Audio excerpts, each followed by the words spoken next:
नमस्कार दोस्तों, आप सभी का स्वागत है हमारे YouTube channel basics of electrical engineering में। तो पिछले लास्ट कुछ वीडियोस में हमने ट्रांसफार्मर के बारे में चर्चा करना शुरू किया था। बेसिकली अभी हम सिंगल फेज ट्रांसफार्मर के बारे में पढ़ रहे हैं। तो पिछले वीडियो में मैंने कंस्ट्रक्शन के बारे में अच्छी खासी बात की थी कि ट्रांसफार्मर के अंदर क्या क्या एक्सेसरीज होती हैं, क्या क्या चीज़ें उसमें माउंट होती हैं, इंपॉर्टेंट चीज़ें और भी सारी चीज़ें उसमें होती हैं। उसको कभी बाद में हम बात करेंगे। जो मुख्य रूप से चीज़ें थीं उसके बारे में मैंने चर्चा करी थी। और इस वीडियो में मैं आपको दो चीज़ें बताऊंगा। एक तो थोड़े से बेसिक न्यूमेरिकल बताऊंगा और आपको ट्रांसफार्मर एक्शन बताऊंगा। ट्रांसफार्मर एक्शन का मतलब ये होता है कि वास्तव में ट्रांसफार्मर कैसे पावर को ट्रांसफ़र करता है प्राइमरी साइड से सेकेंडरी साइड। इसको समझना बहुत ज़रूरी है। तो इस चीज़ को हम छोटा सा वीडियो है, ज़्यादा बड़ा नहीं होगा, उसमें हम समझेंगे। और आगे आने वाले वीडियोज़ में हम ideal transformer, practical transformer, voltage regulation, parallel operation, efficiency वगैरह के बारे में चर्चा करेंगे। इस वीडियो में हम थोड़े से न्यूमेरिकल देखेंगे कि क्या होता है ट्रांसफार्मर बेसिक। तो लास्ट वीडियो में जब मैंने पढ़ाया था पहला वीडियो, उसमें मैंने आपको बताया था कि आरएमएस वैल्यू का जो फार्मूला होता है किसी भी सिंगल फेज ट्रांसफार्मर में या किसी भी ट्रांसफार्मर में पर फेज हम कह सकते हैं, वो 4.44 होता है। तो इसमें जो टर्म्स थे, देखिए E1 और E2 मैंने लिखा है। E1 का मतलब क्या है?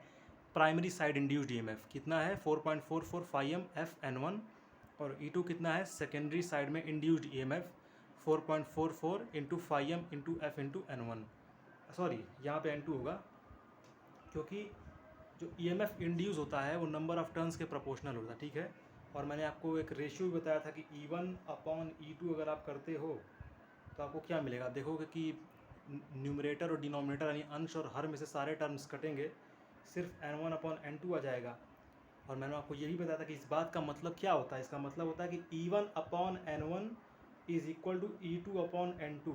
मतलब induced EMF per turn, induced EMF per turn in primary side is equal to induced EMF per turn in secondary side. यानी इकाई टर्न में, एक टर्न में इंड्यूस्ड ईएमएफ जो होगा वो दोनों साइड क्या होता है, ट्रांसफार्मर के बराबर होता है। ये इस इक्वेशन के लिखने का मतलब होता है। एक रेशियो है। देखिए ये रेशियो E1 अपॉन E2 सही है कि E2 अपॉन E1 सही है, वास्तव में इस पर हम चर्चा आपको मैं आगे बताऊंगा कि ये हाई वोल्टेज और लो वोल्टेज वाला जो चक्कर आता है ये वहाँ से असली समझ में आता है चीज़ें, ठीक है। तो आगे हम इस पर बात करेंगे। तो चलिए कुछ न्यूमेरिकल्स देखते हैं और समझते हैं कि इस पर बेस्ड न्यूमेरिकल कैसे हम सॉल्व करते हैं।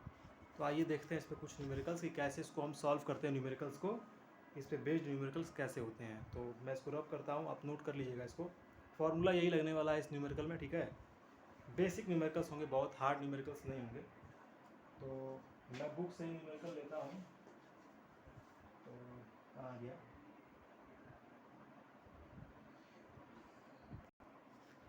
तो ये क्वेश्चन आपके सामने मैंने लिखा है। ये मैंने एक डिप्लोमा की बुक से उठाया हुआ क्वेश्चन है, हिंदी में लिखा हुआ है।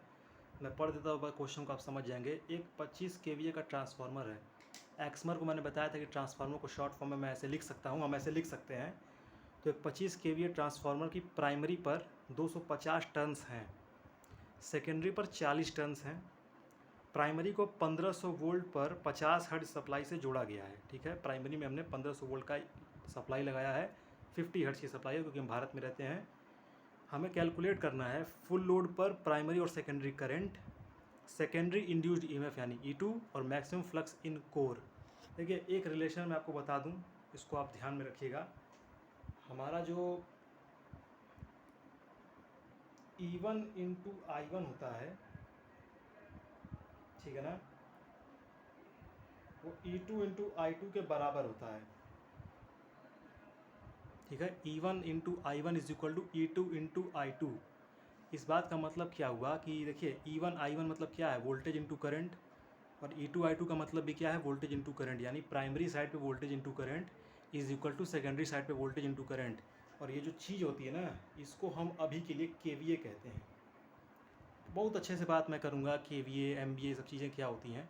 अभी बस इतना समझ लीजिए, प्राइमरी साइड में इंड्यूस्ड ईएमएफ गुणे करंट बराबर सेकेंडरी साइड में इंड्यूस्ड ईएमएफ गुणे करंट को हम क्या कहते हैं, केवीए कहते हैं। और आप केवीए प्राइमरी साइड से आप मेज़र करिए या सेकेंडरी साइड से, दोनों साइड से ट्रांसफार्मर का केवीए क्या होता है, बराबर होता है। इस रिलेशन की यहाँ ज़रूरत पड़ने वाली है। E1 into I1 is equal to E2 into I2। तो यहाँ से हम रिलेशन और क्या इसको लिख सकते हैं कि E1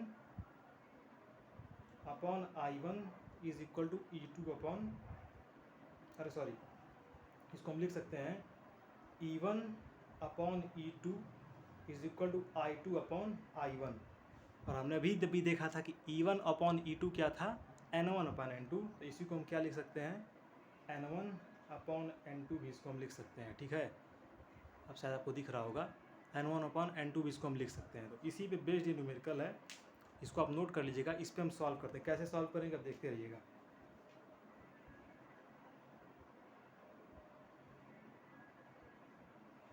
हमारे पास डाटा क्या क्या मौजूद है, प्राइमरी को हमने 1500 वोल्ट के EMF पे लगाया है, अभी कोई बात नहीं है। तो हमारा जो E1 हो जाएगा, यहाँ पर सॉल्यूशन मैं यहाँ पे लिख रहा हूँ, सॉल्यूशन को समझिएगा। यहाँ पे E1 हमारा कितना हो गया है, 1500 वोल्ट हो गया है। ठीक, ये हमें दिया हुआ है।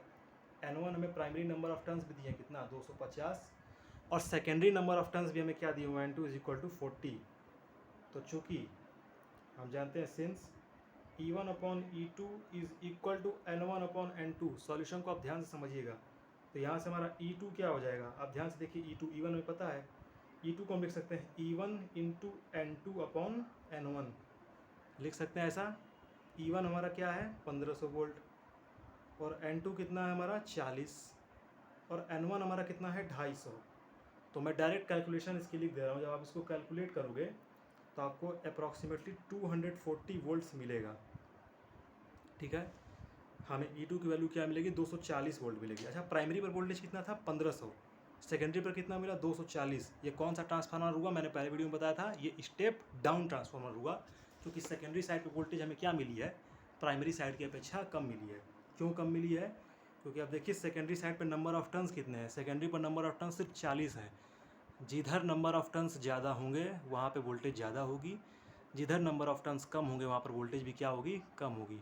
ठीक है, उम्मीद करता हूँ ये चीज़ आपको समझ में आई होगी। तो पहला पार्ट हमारा हो गया। अच्छा, नहीं हुआ पहला पार्ट, नहीं हो गया, देखिए दूसरा पार्ट हमने निकाल दिया, सेकेंडरी इंड्यूस्ड ईएमएफ हमने निकाल लिया, तो दूसरा पार्ट हमारा डन हो गया यहाँ से। अच्छा, पहला कह रहा है फुल लोड पर प्राइमरी और सेकेंडरी करंट हमें निकालनी है, फुल लोड पर प्राइमरी और सेकेंडरी करंट। अच्छा, अभी अभी मैंने आपको क्या बताया, समझिएगा इसको, मैं रब करता हूँ, आप नोट कर लीजिएगा। अभी मैंने आपको एक चीज़ क्या बताई थी, KVA। KVA अभी के केस में क्या है, E1 इंटू I1, इसी को हम E2 इंटू I2 भी कहते हैं, E2 इंटू I2। हमारा ट्रांसफार्मर कितने KVA का है, 25, तो 25 KVA।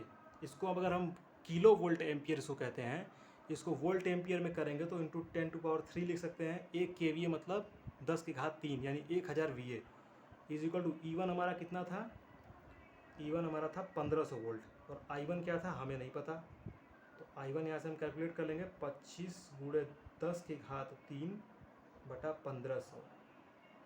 आप इसको जब कैलकुलेट करेंगे अप्रॉक्सीमेटली, जब आप इसको कैलकुलेट करेंगे तो आपको मिलेगा 104.166 एम्पियर। ठीक है, ये आपको यहाँ से मिल जाएगा। I1 करेंट हमारा 104 सॉरी, इसको जो आप कैलकुलेट, एक मिनट मुझे कैलकुलेशन देखनी पड़ेगी दोस्तों, माफ़ करिएगा, इसका जो आंसर आपका मिलेगा वो 16.66 एम्पियर मिलेगा। मैं कैलकुलेशन कर नहीं रहा हूँ, सिंपल मैथमेटिक्स आप कैलकुलेटर में रख के चेक कर सकते हैं। तो 16.66 एम्पियर आपको क्या मिल गया, करंट मिल गया। अब आपको क्या निकालना है, ये प्राइमरी करंट आपका हो गया, आपको सेकेंडरी की भी करंट निकालनी है, I2। तो एक रिलेशन आपको पता है, अभी मैंने लिखा था, N1 upon N2 is equal to I2 upon I1।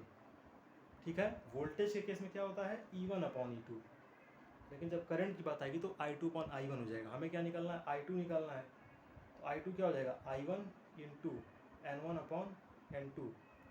I2 is equal to I1 हमारा कितना है 16.66 एम्पियर, N1 हमारा कितना है, प्राइमरी में नंबर ऑफ टर्न्स कितने हैं हमारे पास, जल्दी बोलिए, प्राइमरी में नंबर ऑफ टर्न्स कितने थे 250, सेकेंडरी में नंबर ऑफ टर्न्स कितने थे 40। इसको जब आप कैलकुलेट करोगे तो I2 जो आपका आएगा अप्रॉक्सीमेटली वो आएगा 104.66 एम्पियर, 104.66 एम्पियर आएगा। इतनी बात समझ में आई। तो इस तरह से इसको सॉल्व करते हैं, तो हमारा पहला पार्ट भी कंप्लीट हो गया। अब तीसरा पार्ट क्या है, मैक्सिमम फ्लक्स इन कोर। अच्छा देखिए, इसको कैसे सॉल्व करेंगे,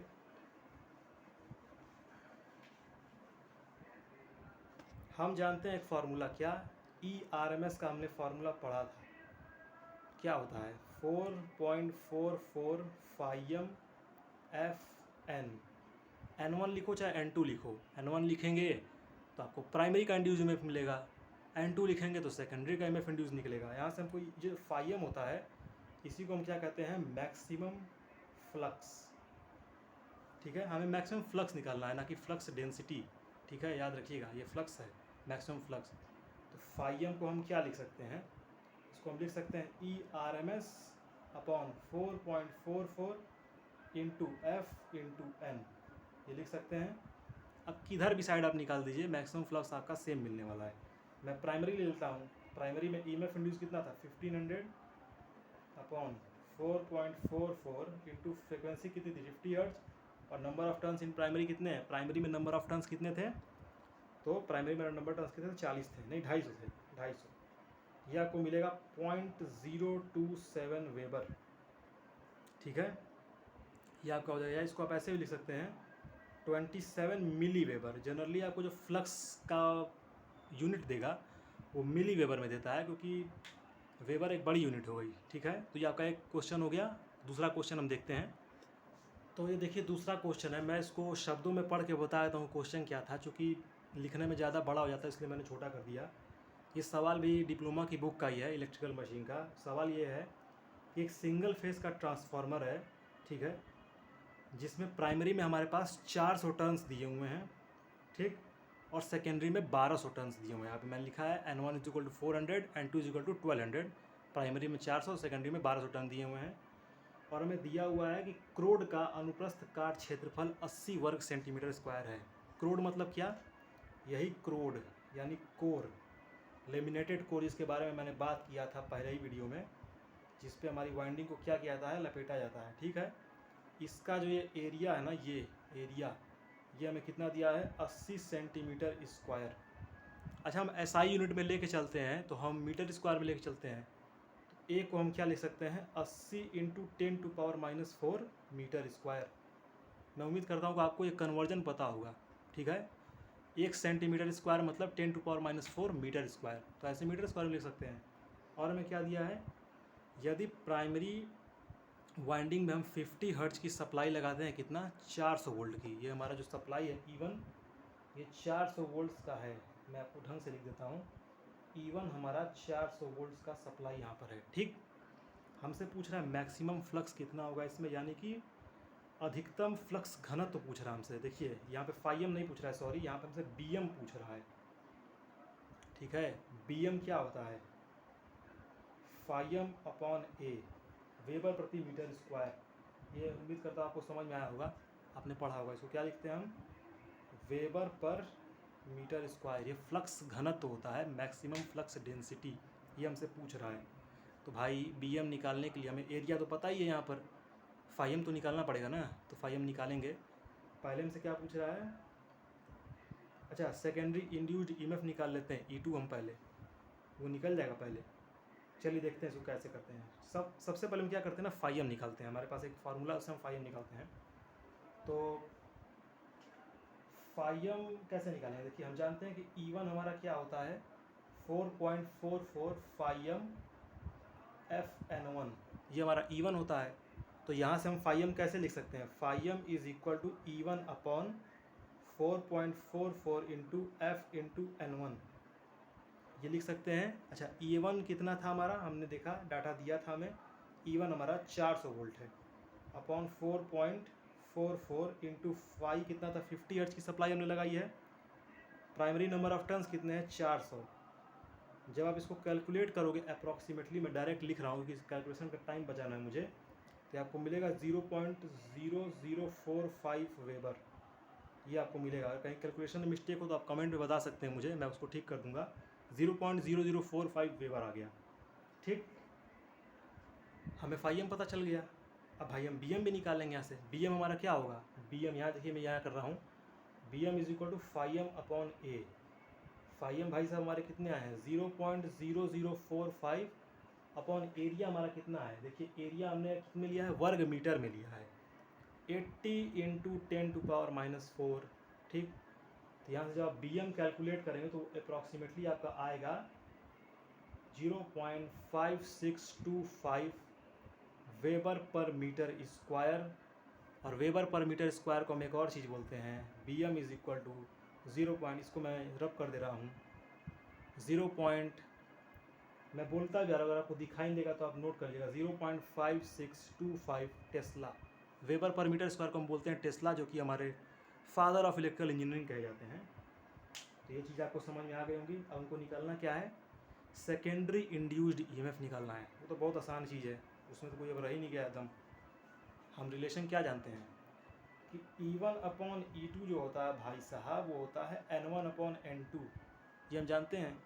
E2 हमें निकालना है, ये हम चूँकि पता है। सिंस E2 क्या हो जाएगा हमारा, E1 इंटू N2/N1। E1 कितना था हमारा, जल्दी बोलिए, जल्दी जल्दी, 400। N2 कितना हमारा है, 1200। और N1 कितना है, 400।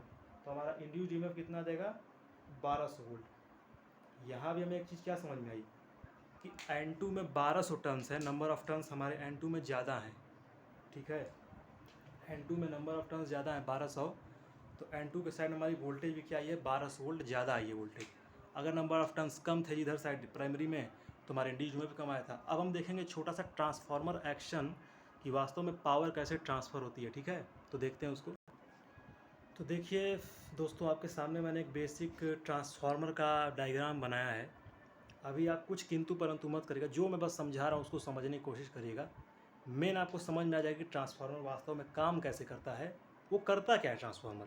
समझने की बात ये है, ये आइडियल ट्रांसफार्मर, आदर्श ट्रांसफार्मर, ये practical transformer, flux, leakage flux, सब की बात करूँगा मैं, पूरे कॉन्सेप्ट की बात करूँगा जैसे प्रॉपर वे में होती है। लेकिन इसको समझना थोड़ा ज़रूरी है। आप इंजीनियरिंग पढ़ रहे हो तो आपको पता होना चाहिए इसके बारे में कि ट्रांसफार्मर का बेसिक कर क्या रहा है अंदर घुस के, वो तो समझिएगा इसको। ये हमारी कोर है, ये मैग्नेटिक कोर है हमारी, ठीक है। फेरोमैग्नेटिक बनी होती है, उसको छोड़ दीजिए। ये मैंने इस पर टर्न्स लपेटी हुई है, वाइंडिंग की हुई है, यहाँ भी सेकेंडरी में वाइंडिंग की हुई है। ये हमारी स्विच लगी है और हमने यहाँ पे लोड लगाया है। अभी स्विच हमारी ओपन है, मतलब कि हमने लोड कनेक्ट नहीं किया सेकेंडरी पर, ठीक। प्राइमरी पर हमने क्या किया है, सप्लाई लगा दिया है, अल्टरनेटिंग करंट सप्लाई, क्योंकि ट्रांसफार्मर डीसी पे काम तो करेगा नहीं। क्यों नहीं काम करेगा, क्योंकि यहाँ पे हमको स्टैटिकली इंड्यूस्ड ईएमएफ इंड्यूस करना भाई साहब। डीसी में हमारी कांस्टेंट करंट फ्लो होगी। कांस्टेंट करंट का मतलब कांस्टेंट फ्लक्स। और हम जानते हैं कि ईएमएफ इंड्यूस तभी होता है according to Faraday's law of electromagnetic induction, Faraday के विद्युत चुंबकीय प्रेरण नियम के अनुसार जब तक फ्लक्स चेंज नहीं होगा टाइम के रिस्पेक्ट में, तब तक हमारी ईएमएफ इंड्यूस नहीं हो सकता है। या तो आप कंडक्टर को घुमा लो, या तो आप एरिया को कम ज़्यादा कर लो, कंडक्टर के जो भी कर लो, चेंज होना चाहिए flux. Actually flux linkage change होना चाहिए, बात करेंगे, खैर मैं दूसरी जगह चला गया। प्राइमरी में हमने V M sine omega T लगा दिया, अल्टरनेटिंग करंट सप्लाई। तो चूँकि वाइंडिंग है, करंट यहाँ पे लगी फ्लो होने, करंट फ्लो हुई, तो करंट कैसे जा रही है, देखो ऐसे ऐसे जा रही है करंट, ठीक है। प्राइमरी से अगर आप देखो तो करंट ऐसे जा रही है हमारी।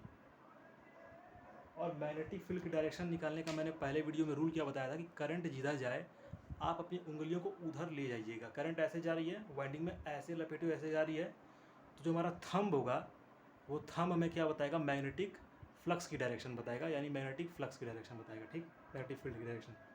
करंट ऐसे गई, ऐसे हमने कर्ल किया, तो अंगूठा में क्या बता रहा है, मैग्नेटिक फ्लक्स की डायरेक्शन। तो हमारी फ्लक्स कैसे सेटअप हो गई ट्रांसफार्मर के अंदर, ऐसे। ये देखिएगा मैंने जो जैसे पेन को घुमा रहा हूँ, ऐसे हमारी फ्लक्स जा रही है।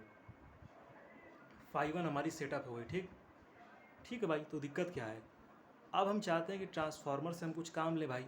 तो हमने क्या किया, अब हमने स्विच को क्लोज़ कर दिया, यहाँ पर हमने लोड लगा दिया, ठीक है, लोड लगा दिया। अब हम देखेंगे कि लोड लगाने के बाद क्या हुआ, यहाँ से करंट I2 फ्लो होगी। अच्छा, लेंज लॉ क्या कहता है कि ईएमएफ, यहाँ पे भाई ईएमएफ इंड्यूस हुआ था E2, ठीक है, यहाँ पे ईएमएफ इंड्यूस हुआ तो ही तो करंट फ्लो होगी। लेंज लॉ के अकॉर्डिंग इंड्यूस्ड ईएमएफ ऐसा होता है कि वो उस कारण को अपोज करता है जिसके कारण वो पैदा हुआ है।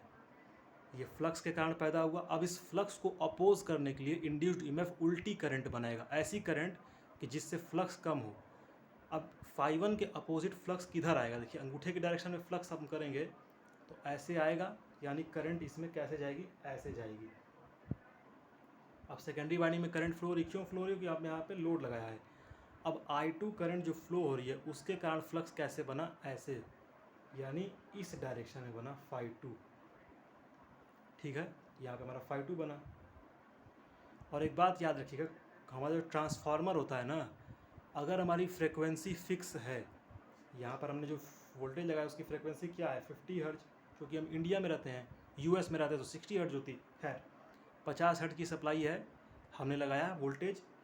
अगर हमारा V और F कांस्टेंट है तो फ्लक्स को भी हमें क्या बनाना पड़ता है, कांस्टेंट बनाना पड़ता है। क्यों कांस्टेंट बनाना पड़ता है? ताकि हम सेचुरेशन को अवॉइड कर पाएँ, ठीक है। ट्रांसफार्मर की कोर को हम सेचुरेट करना नहीं चाहते हैं, सेचुरेशन के थोड़ा सा नीचे हम ऑपरेट कराते हैं। तो अगर हमारा वोल्टेज और फ्रिक्वेंसी कांस्टेंट है तो हम चाहेंगे कि हमारा फ्लक्स भी कांस्टेंट हो, लेकिन यहाँ हम क्या देख रहे हैं, प्राइमरी के कारण जो फ्लक्स बना φ1 और सेकेंडरी के कारण फ्लक्स बना φ2, ये तो अपोज कर रहे हैं। तो होगा क्या, नेट फ्लक्स जो होगा हमारा नेट फ्लक्स वो φ1 माइनस φ2 हो जाएगा, कम हो जाएगा। किससे? φ1 से। लेकिन हम चाहते हैं कि ये कम ना हो, ये φ1 बना ही रहे। इसके कारण क्या होगा भाई, φ1 फ्लक्स हम मेंटेन करना चाहते हैं, हम चाहते हैं कि φ1 के बराबर रहे। इसको हम क्या करना चाहते हैं, मेंटेन करना चाहते हैं। लोड तो भाई अपना करंट ले रहा है, लोड से हमें कोई मतलब नहीं है, तो अपना करंट यहाँ ले रहा है। तो करता क्या है ट्रांसफार्मर, ये इसका स्वभाव है, इसका नेचर है, ये प्राइमरी से और करंट ड्रॉ करता है, मोर करंट। या यूं कह लें साधारण भाषा में, ये करंट जो है सप्लाई से सक करता है, खींचता है, लेता है इसको करंट, इसी के सक कर रहा है करंट। ये करंट सक किया, फिर इसमें फ्लक्स गया। अब देख लो हो क्या रहा है, यहाँ से ये सक कर रहा है पावर, वोल्टेज यहाँ पे है, करंट ले रहा है, करंट इनटू वोल्टेज पावर होती है, ये पावर ले रहा है फ्लक्स के थ्रू, यानी मैग्नेटिक फ्लक्स के थ्रू वो पावर सेकेंडरी में जा रही है और लोड में कंज्यूम हो रही है। ऐसे हमारा ट्रांसफार्मर जो है पावर को ट्रांसफ़र करता है। ये बहुत ज़रूरी चीज़ समझना कि ट्रांसफार्मर के अंदर वास्तव में चलता क्या है। कंजर्वेटर, ब्रीदर, पैरेलल ऑपरेशन सब समझ में आ जाता, हमें यही चीज़ हमें समझ में नहीं आती है, तो उसको ध्यान से समझिए। नेट फ्लक्स हमारा कम हुआ, उसको मेंटेन करने के लिए, चूँकि हमारा वोल्टेज और फ्रिक्वेंसी कांस्टेंट थे, ये सब चीज़ें क्या हैं आगे धीरे धीरे हर वीडियो में क्लियर होती जाएंगी, पेशेंस बस रखिएगा। वोल्टेज और फ्लक्स को हम अगर कांस्टेंट है तो हमारा फाई भी कांस्टेंट होना चाहिए सेचुरेशन अवॉइड करने के लिए, क्योंकि ये रेशियो पे डिपेंड करता है, चर्चा करूँगा। इसीलिए करंट सक कर रहा है ताकि इस फ्लक्स को मेंटेन रखे, यानी φ1 माइनस φ2 को हम चाहते हैं ये φ1 बना ही रहे, φ1 में मेंटेन रहे। इतनी बात समझ में आ गई। तो ये हमारा होता है ट्रांसफार्मर एक्शन, इसको हम कहते हैं ट्रांसफार्मर एक्शन। तो ये बेसिक हमारा ट्रांसफार्मर के बारे में एक आइडिया मैंने आपको दे दिया है। अगले आने वाले जो वीडियोस होंगे उसमें हम आइडियल ट्रांसफार्मर के बारे में बात करेंगे, फिर प्रैक्टिकल ट्रांसफार्मर पर हम जाएंगे, फेज़र डायग्राम देखेंगे, अलग अलग लोड देखेंगे, ट्रांसफार्मर की टेस्टिंग देखेंगे, पैरेलल ऑपरेशन देखेंगे हम, ठीक है, एफिशिएंसी देखेंगे, 3 फेज ट्रांसफार्मर देखेंगे। ऐसे करते करते हमारा कारवां चलता रहेगा। इलेक्ट्रिकल मशीन के बारे में बता दूँ कि इलेक्ट्रिकल मशीन एक बहुत बड़ा सब्जेक्ट है, बहुत ह्यूज सब्जेक्ट है, इसका सिलेबस बहुत ज़्यादा है, इसमें बहुत सारी बातें हैं। तो धीरे धीरे करके हम इसे समझेंगे, हज़म करेंगे। और भी आके कोई डिमांड होगी कोई सब्जेक्ट्स की इलेक्ट्रिकल इंजीनियरिंग से रिलेटेड, तो आप बताइएगा, मैं कोशिश करूँगा उसके बारे में वीडियो बनाने की, जो मुझसे संभव हो सकेगा। डिप्लोमा लेवल पे भी बना सकता हूँ आराम से, और बीटेक के बारे में भी आप बता सकते हैं, क्योंकि करंटली मैं बीटेक परस्यू कर रहा हूँ। तो ठीक है, thank you for watching this video. अपने कमेंट्स में आप मुझे बता सकते हैं, अपना फीडबैक दे सकते हैं, आपको कैसा लगा, कहाँ कमी थी, जो भी चीज़ें आप बता सकते हैं, मैं उसको इम्प्रूव करने की कोशिश करूँगा। Thank you.